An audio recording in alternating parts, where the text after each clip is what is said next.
Hola, buenos días a todos. Le doy gracias a Dios por la oportunidad de poder servirle y contarles que me pasa lo mismo cada vez que me tengo que subir acá. Me olvido de todo, me tiemblan las piernas.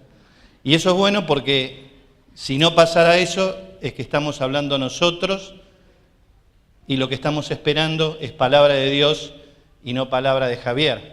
Así que el desafío es decir sí y ser instrumentos. Hoy vamos a estar viendo el capítulo 3 de Colosenses, pero a modo de introducción les quiero contar que esta carta que escribió Pablo, inspirado por Dios, se dirige a una congregación de las cuales Pablo no fue el que plantó ni el que comenzó esa obra, sino que es una iglesia que algunos dicen que fue plantada por Epafras. Vamos a ver quién es este Epafras. Epafras era un hermano a quien Pablo reconoce en la salutación como un consiervo. Y se dice también que Epafras plantó iglesias en la Odisea también y en otras zonas de Asia Menor. Esta carta Pablo la escribe seguramente cuando recibe la visita de Epafras y conoce de estas congregaciones, porque Pablo no los visitó, eso es por lo menos lo que dicen los estudiadores de la palabra. Cuando estaba probablemente en Éfeso, durante su trabajo en Éfeso, muchas gentes de las regiones de Asia Menor iban y visitaban a Pablo y le contaban qué era lo que pasaba en las iglesias, y el Señor le daba a Pablo la oportunidad de ser bendición para personas a las cuales ni siquiera conocía.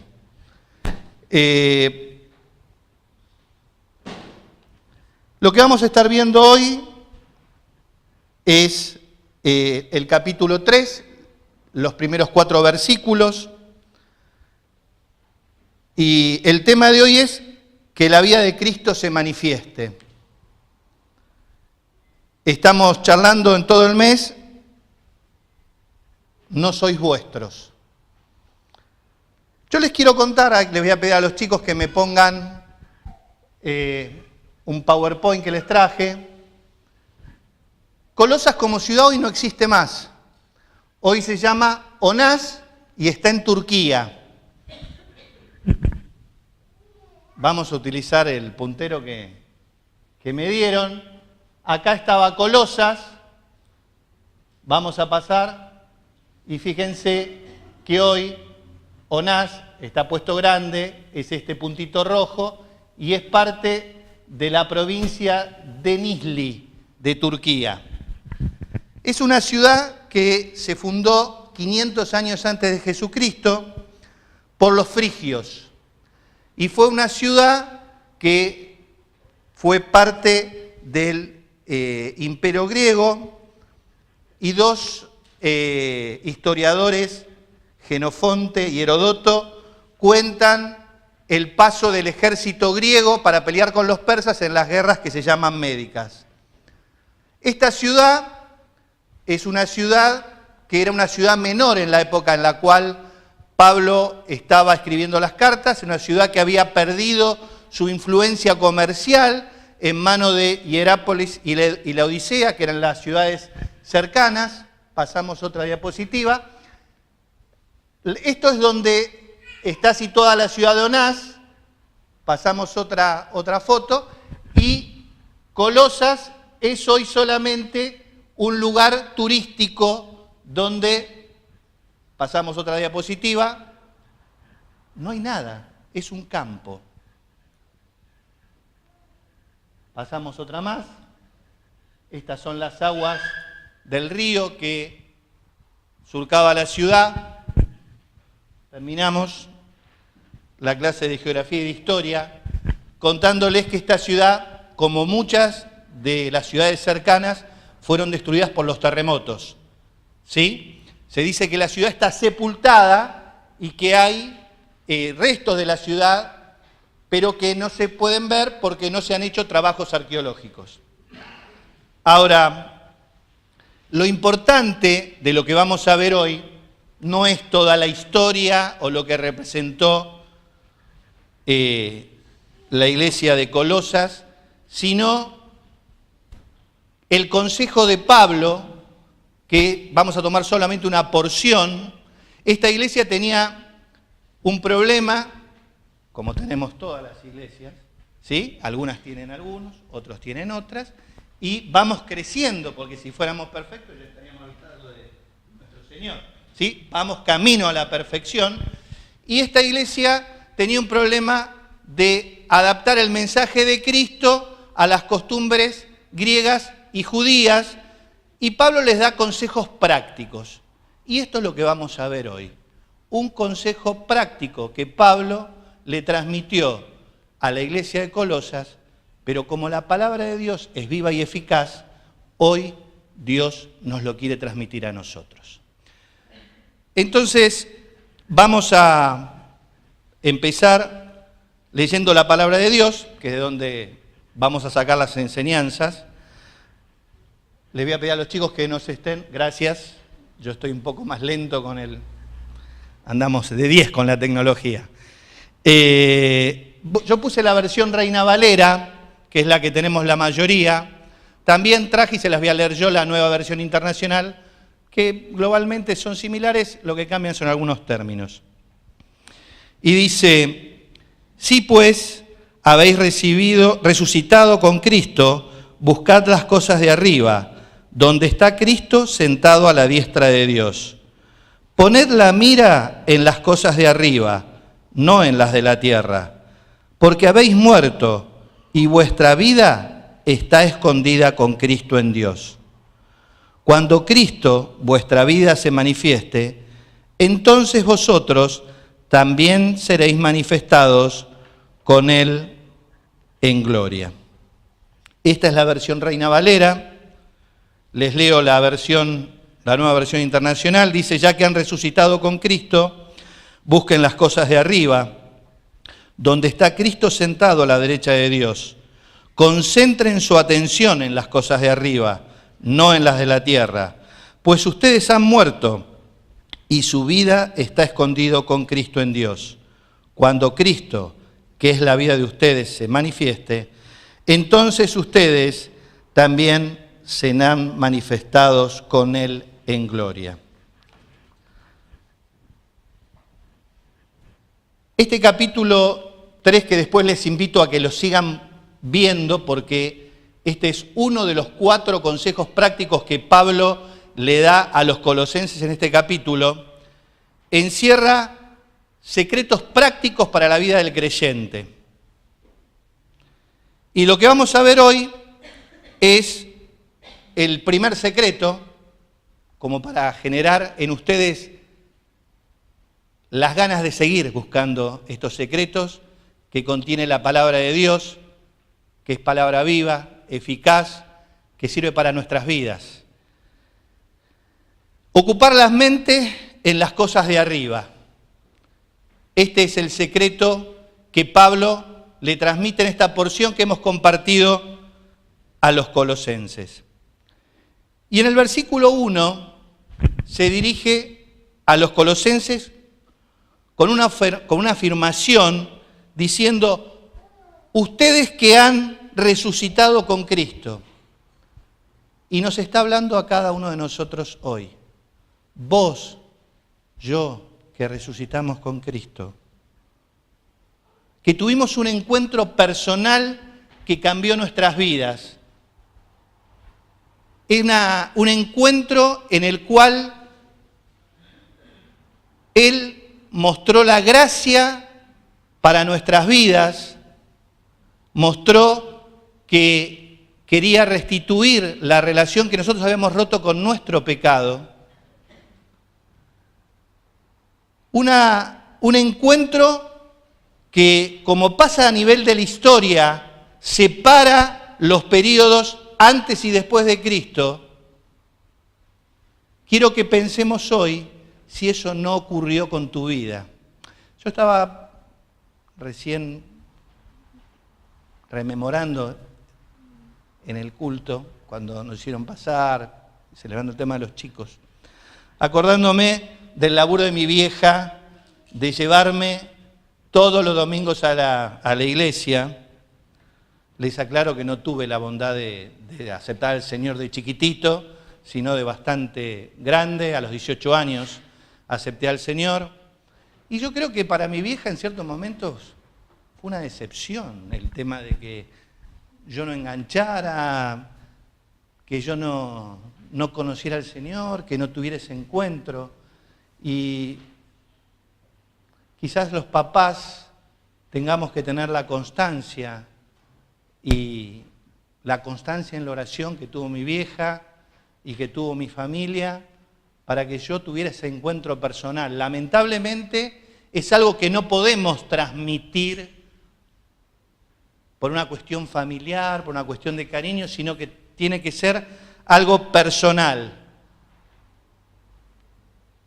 Yo tengo hoy 51 años y tengo 18 antes de Cristo y el resto después de Cristo. Y este encuentro que trastoca nuestras vidas genera en nosotros un proceso de transformación. Un proceso de transformación que es visible para todo nuestro entorno, es visible para la gente que nos rodea y que tiene que ser aprovechado.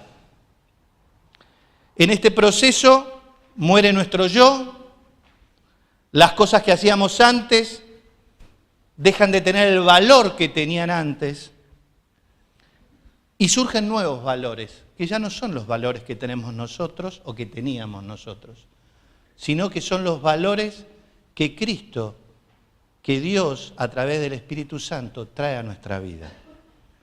Cambia radicalmente los parámetros de nuestra vida. Y en el versículo 1 nos dice, buscad las cosas de arriba.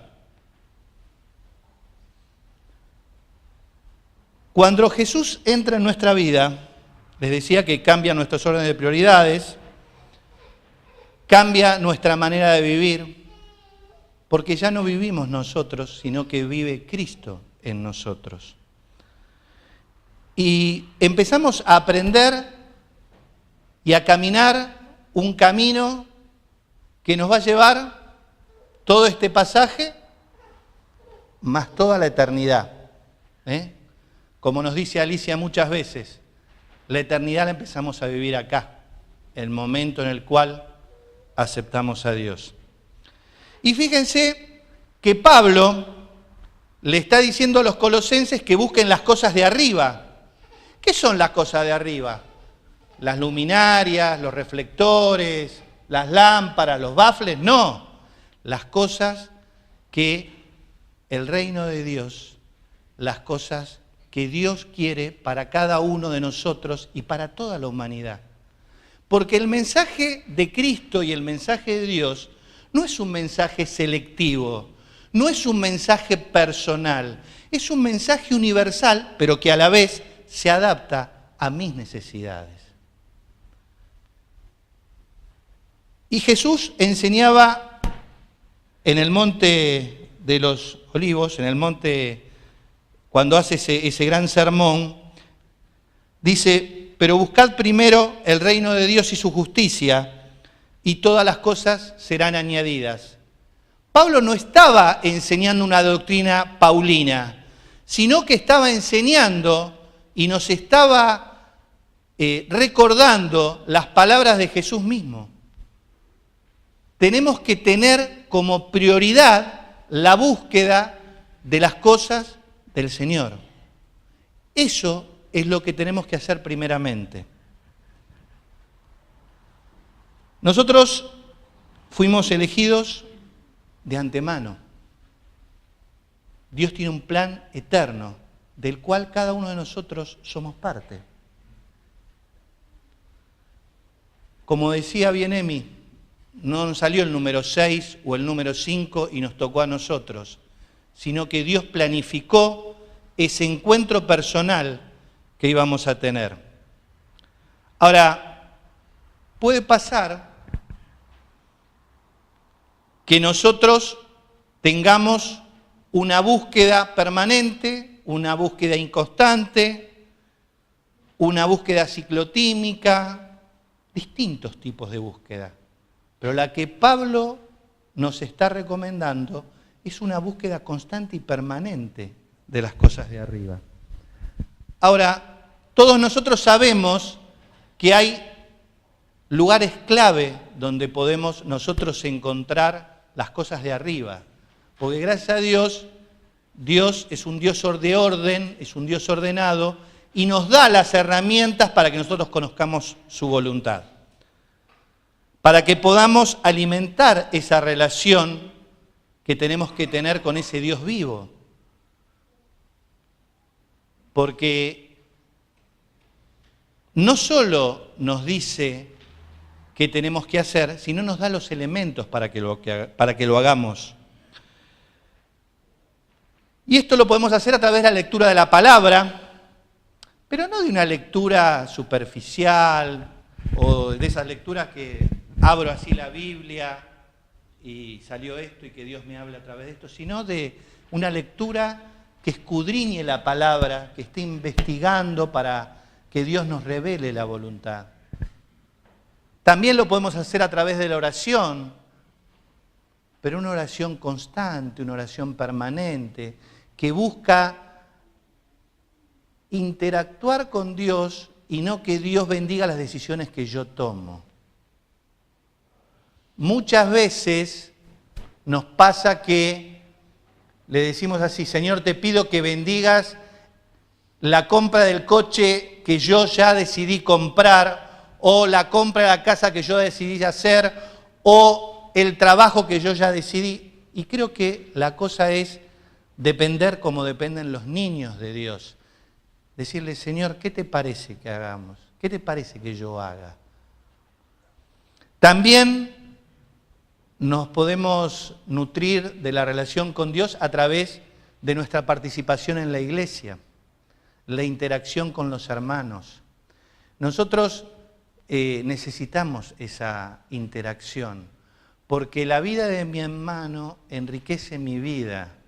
El hermano no es mi enemigo ni es mi contrincante, es mi ayudador, el que me soporta, el que me va a estar aguantando con la oración cuando yo tengo un problema, cuando me levanto y no quiero contar cuál es el problema o cuando lo cuento. El que me va a permitir, a través de las experiencias que le tocó vivir en su vida cristiana, darme el consejo que yo estoy necesitando para mi vida. Por eso nosotros tenemos que reunirnos y tenemos que participar activamente de la vida de la iglesia, porque esa participación activa me permite a mí crecer en mi vida y en mi relación con Dios. Yo traía un ejemplo acá que decía que no hay que caer tampoco en esa búsqueda, en la tentación de separarnos del mundo. Y traje el ejemplo, ¿se acuerdan cuando Jesús lo lleva a Pedro y a otros discípulos y está en el monte y se transfigura y está con Elías? Y le dice, Pedro viene y dice: Señor, ¿querés que hagamos 3 chozas y nos quedemos acá para siempre? Esa es la tentación. Y yo, cuando estábamos hoy participando del culto, lo entendía a Pedro. Lo venía a criticar, pero lo entendí. Qué lindo que es cuando participamos de un culto donde se habla claro, donde se habla de manera sencilla, pero se entiende lo que me quieren decir. Qué lindo cuando escuchamos una alabanza que me lleva al monte de la transfiguración. Nos permite cerrar los ojos y como tocar al Señor, ¿no? Qué lindo. Pero la realidad es lo que le dijo Jesús. Cuando pasó esto, chao, se fue y seguimos viviendo.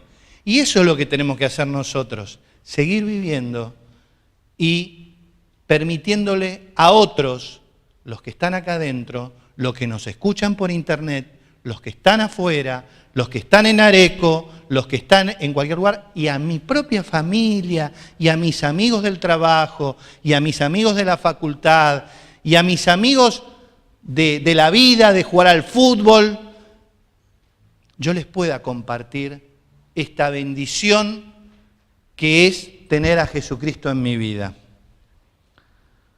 Trae otro ejemplo, pero lo vamos a dejar para adelante. Sí, la palabra de Dios que dice, cuando Jesús le dice a Dios, Padre, te ruego no que los quites del mundo, sino que los guardes del mal. Esto es lo que nosotros tenemos que pedirle a Dios, no que nos quite del mundo, sino que nos guarde de caer en las tentaciones del mundo. Nosotros tenemos que ser como los celulares. Vieron que ahora todo está muy relacionado con la tecnología. Hay que contar alguna cosa de la tecnología, así que traje un ejemplo tecnológico. Vieron que cuando nosotros estamos con el celular, hay veces que tienen más antenita o menos antenita. Eso hace que el mensaje sea claro o que empecemos a escuchar. Hola, sí. No se escucha ni se entiende nada.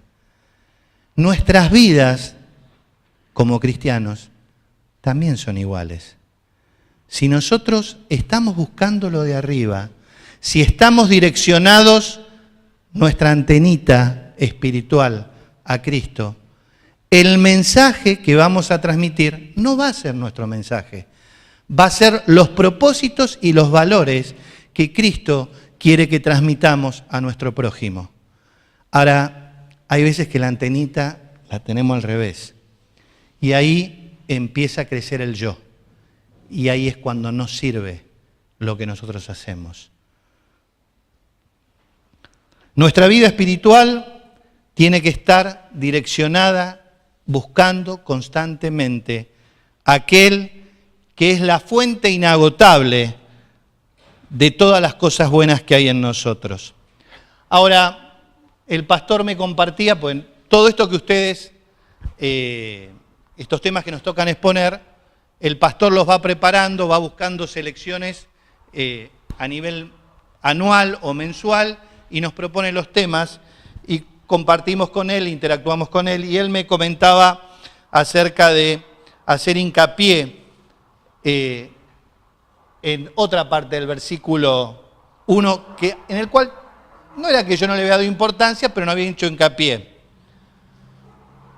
Y es la parte que dice, donde Cristo está sentado a la diestra de Dios.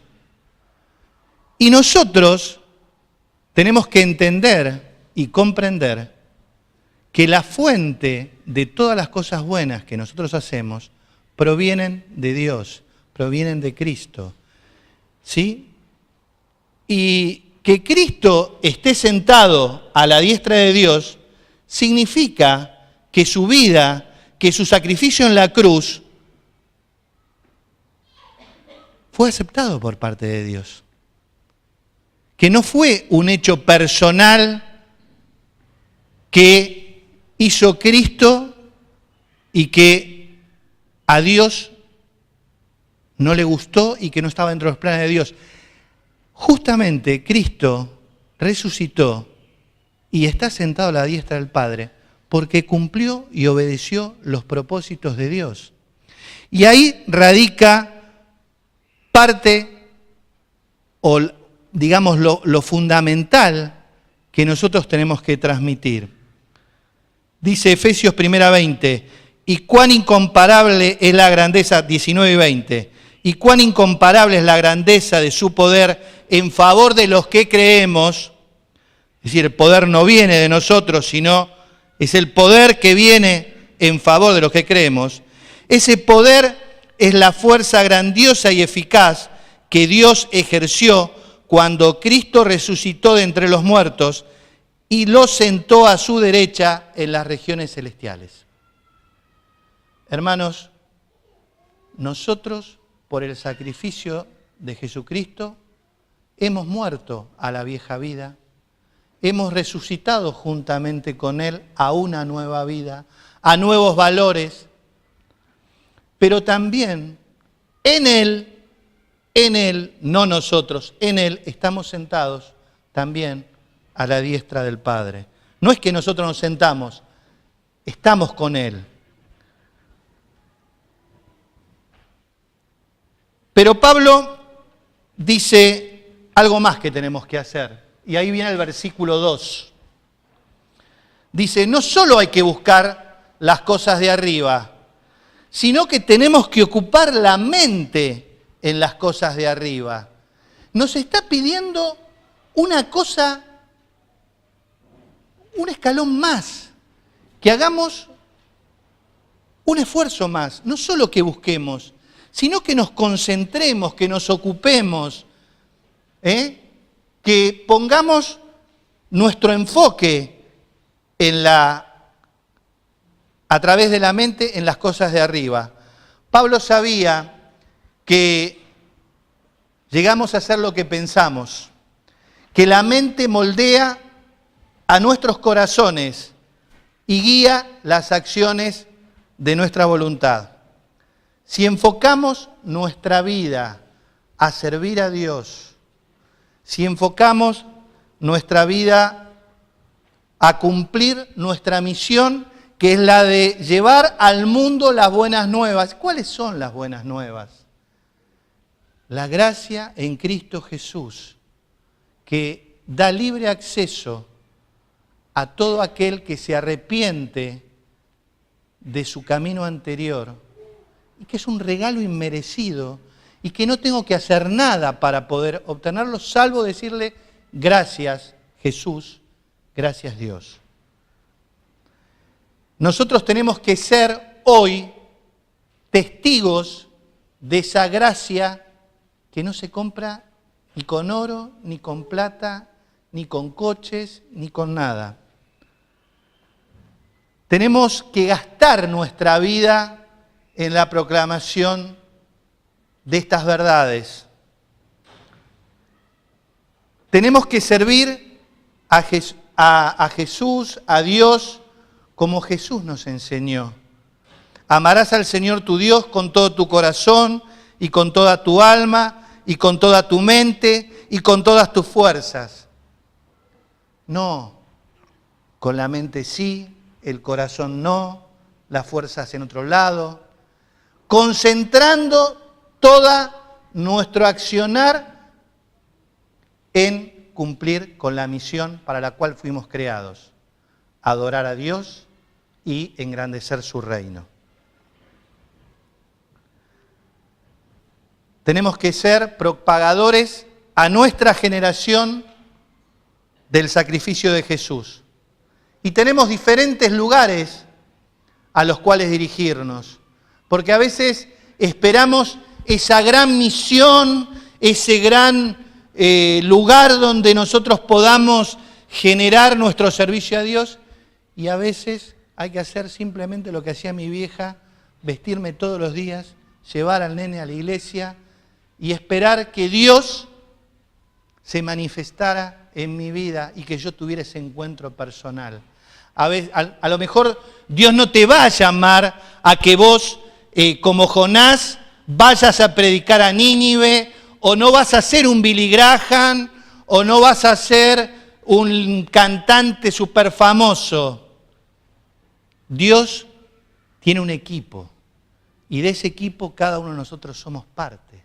Y si enfocamos en hacer la tarea que cada uno de nosotros tenemos, vamos a cumplir y vamos a ser parte del plan de Dios. Había un jugador de fútbol que se llamaba Ratín, yo no lo vi jugar, que lo que hacía era embromar al jugador contrario. Lo pinchaba, lo insultaba, le contaba cosas terribles. ¿Cuál era el objetivo de Ratín? Era sacar al jugador contrario, eliminarlo, que lo expulsaran y sacarlo de la cancha. Muchas veces nosotros caemos en la táctica de ratín, pero por el enemigo. ¿Cuántas veces te sacan a vos, me sacan a mí, nos sacan a todos de la cancha? A veces es el trabajo, a veces una serie, a veces la computadora, a veces un jueguito, a veces un problema familiar. ¿Cuántas veces nos sacan de la cancha? ¿Cuántas veces dejan a nuestro equipo sin ese jugador necesario? Porque nosotros somos un equipo. Yo estaba pensando en los ministerios como un equipo, ¿sí? Estaba pensando que, por ejemplo, ustedes pueden ponerlos, como todos los argentinos somos técnicos, hay 40 millones de técnicos, yo lo armé así, después ustedes lo pueden armar como quieran. Yo decía, ¿no?, que la escuela bíblica y el ministerio de intercesión son la defensa, ¿sí? Decía que el ministerio de comunión puede ser nuestro mediocampo y que el evangelismo y la acción comunitaria pueden ser nuestros delanteros. ¿Qué pasa si nos sacan a los defensores? Nos llenan la canasta de goles. Si nos sacan los mediocampistas, se nos desconecta el equipo. Los delanteros no les llega la pelota y a los defensores tampoco. Y tampoco se pueden correr para defender. ¿Sí? Nos llenan de arco de gol y no metemos ningún gol. Y si nos sacan al delantero, no metemos los goles. Entonces, hermanos, tenemos que enfocar nuestra vida en hacer nuestra tarea. Cada uno tiene una tarea. Más importante, menos importante, de acuerdo a qué parámetros no lo sé, seguramente a parámetros humanos. Pero para Dios, hasta el Ministerio de Finanzas, que yo lo puse como aguatero y utilero, es importante. ¿Por qué? Porque si cuando a mí me quiebran, no me llevan el spray para que me pongan en la pierna y no me dan el Gatorade, chau, me quedé un jugador menos. Si el utilero no le da la ropa, no pueden salir los jugadores, no puede salir todo el equipo completo. Es decir, no hay función en nuestra iglesia que no sea importante. ¿Sí? También pensé en la adoración, no es que me olvidé, también lo había puesto en el medio campo. Son estos nervios que surgen cuando uno está acá arriba. ¿Sí? Pero digo, cada tarea que nosotros hacemos aquí como cuerpo de Cristo es importante. Y si no se hace, el enemigo está ganando el partido. Ahora, también Pablo les advierte a los colosenses, ojo, no hagan las cosas de la tierra. Es decir, no vuelvan a lo que ustedes ya dejaron. No vuelvan a tener como prioridad, como valores, las cosas del pasado. Ya las dejamos atrás. No porque las cosas del pasado sean malas en sí. Puede ser que nosotros hayamos hecho cosas que no eran malas, tuviéramos nuestra prioridad en la familia, en el trabajo, pero cuando las cosas terrenales ocupan el lugar de la iglesia, también pueden interferir. Y acá yo me acordé de un ejemplo que va de cabeza, que es el ejemplo de Abraham y Sara, cuando lo quieren ayudar a Dios para tener al hijo. Entonces Sara le da a la esclava y generan un conflicto que todavía está en nuestros tiempos, judíos contra los árabes, un conflicto internacional, la ayudita que le dieron Sara y Abraham, porque vamos a ponerlo a los dos, no, acá no fue Sara, sino que fueron los dos. Tratemos de no ayudarlo a Dios con este tipo de ayudas terrenales, sino estar de acuerdo con lo que Dios manda. Ahora, ustedes me dirán, Pablo nos dijo que hay que buscarlo de arriba, Pablo nos dijo que tenemos que enfocar y ocupar nuestra mente. ¿Cómo lo hago? ¿Cómo? Yo ya tengo 51, estoy cansado, me duele la espalda, todos pueden contarme algo, todos tenemos alguna cuita, y la realidad es que si lo hacemos con nuestras propias fuerzas vamos a fracasar. El secreto que Pablo les da a los colosenses es: ahora, versículo 3, vuestra vida está escondida con Cristo. En la antigüedad, me contaba el pastor, se decía que los muertos estaban escondidos en la tierra, en lugar de decir que estaban sepultados. Y quizás este fue el sentido que utilizó Pablo al decir que estamos escondidos a nuestra vieja vida con Cristo. En Gálatas 2:20 dice: nosotros estamos escondidos en Cristo Jesús, es decir, hemos muerto a nuestros deseos y Cristo vive su vida en nosotros. He sido crucificado con Cristo y ya no vivo yo, sino que vive Cristo en mí. Lo que ahora vivo en el cuerpo, lo vivo por la fe en el Hijo de Dios, quien me amó y dio su vida por mí. Si vos vas a ir con tus fuerzas, si yo voy con mis fuerzas, estamos fritos. La tarea no se va a poder hacer o se va a hacer mal. Muchas veces, cuando vemos a algunos hermanos o alguna gente de nuestra familia, decimos: ¿de dónde saca las fuerzas para vivir una vida cristiana como la que vive? Y ahí está el ejemplo de nuestros mayores. Yo hay veces que con 51 años me duele todo. La realidad que digo, cómo muchos de nuestros mayores todavía tienen fuerzas para venir a congregarse y darnos esa sabiduría en Cristo, no la sabiduría propia. ¿Sí? Pero no son ellos con sus fuerzas, sino es esa promesa por parte de Dios que nuestras fuerzas serán renovadas a través de las fuerzas que Dios da a nuestras vidas. Tenemos que sacar la energía para desarrollar la tarea de Cristo mismo. Y en Juan 15:5 Jesús nos da el secreto, porque está todo escrito. O sea, acá no hay nada que yo les cuente que lo haya inventado yo, está escrito. ¿Cuál es el secreto para una vida cristiana victoriosa? Yo soy la vid, vosotros los pámpanos. El que permanece en mí y yo en él, este lleva mucho fruto, porque separados de mí, nada podéis hacer. Uy, Dios, nada. O sea que el Evangelio San Javier no se va a escribir nunca.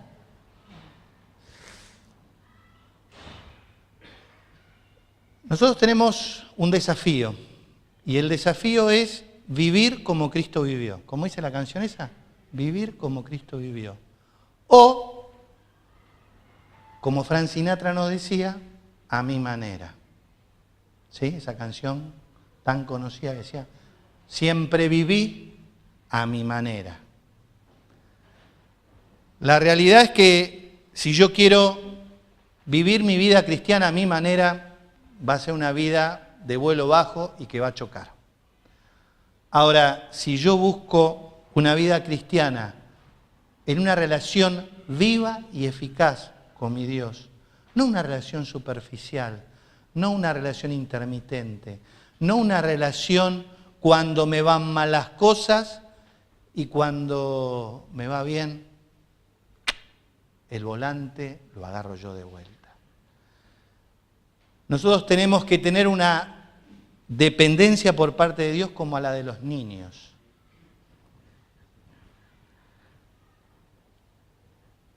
Es difícil. A los adultos nos es difícil vivir de esta manera. Por último, para cerrar, Pablo nos dice que vosotros seréis manifestados con Él en gloria. Y la realidad es que yo enfoqué esto inicialmente en la segunda venida. Está bien, pero es una opción.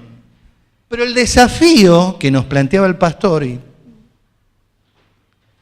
que me hizo pensar a mí, que pasa en mi vida. Es el título de lo que empezamos a hablar. Que Cristo, que la vida de Cristo se manifieste. ¿En quién? En mí, en vos, en nosotros. Porque cuando la vida de Cristo se manifiesta, tenemos algo para dar. Ahora, cuando se manifiesta Javier, estamos fritos. Ese es el desafío.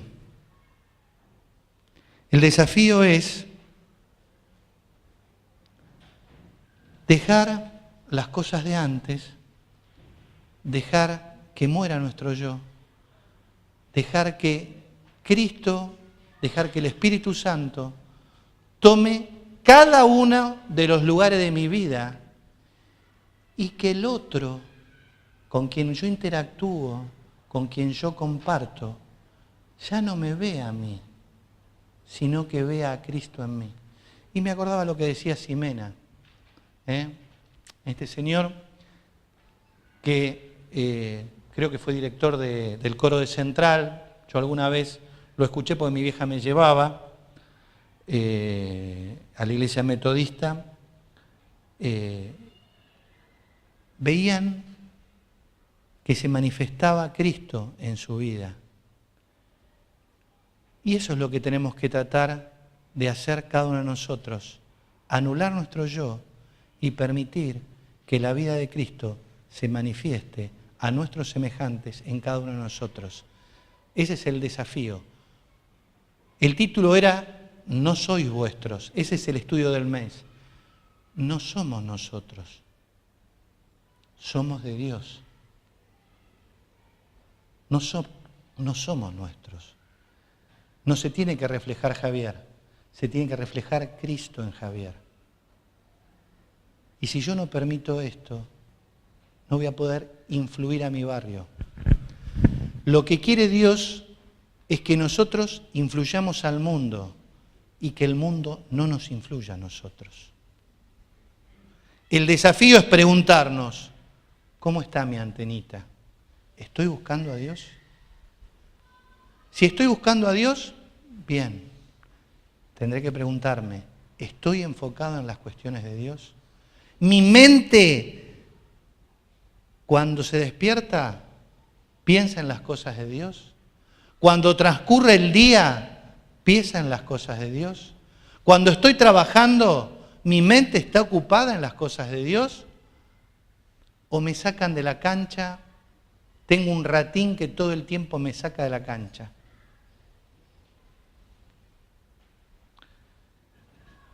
Para terminar, quisiera que nos desafiáramos, porque no es que yo ya pasé el desafío. Nos desafiáramos a cambiar nuestra mente, como decía Pablo, a buscar y enfocarnos en las cosas de Dios, a tratar de no volver a los viejos caminos, a los malos hábitos, aunque no sean malos hábitos en sí, porque puede interferir el plan de Dios, retrasarlo. No lo va a cambiar. El desafío para cada uno de nosotros es vivir como Cristo vivió, preocupados y ocupados en nuestro prójimo. Lo que le tenemos que pedir a Dios no es un coche último modelo, una casa más grande, más plata. Lo que le tenemos que pedir a Dios son los ojos espirituales de Cristo. Ver en el otro lo que Cristo ve en mí. Porque cada uno de ustedes fueron elegidos por Dios de antemano. No es que sacaron el 6. Tenemos que tratar de utilizar las prioridades y los propósitos de Jesús, que es la de engrandecer y acercar a nuestro tiempo el reino de Dios. No tenemos que tener miedo de que se nos acabe la palabra, que se nos acabe las bendiciones, que se nos acabe las intercesiones, porque tenemos un Jesús que es un manantial de agua viva que renueva nuestras vidas. No nos vamos a secar. No tengamos miedo de compartir con el otro las buenas nuevas. No es que son buenas nuevas que se acaban. Son buenas nuevas a medida todopoderoso. Y por último, reconocer que todo lo que hacemos en nuestra vida y todo lo que tenemos proviene de Dios. Es una bendición por parte de Dios. Pero Dios quiere que esa bendición sea compartida con otros, no que yo me quede con la bendición. Porque para eso son las bendiciones, para compartirlas. Gracias.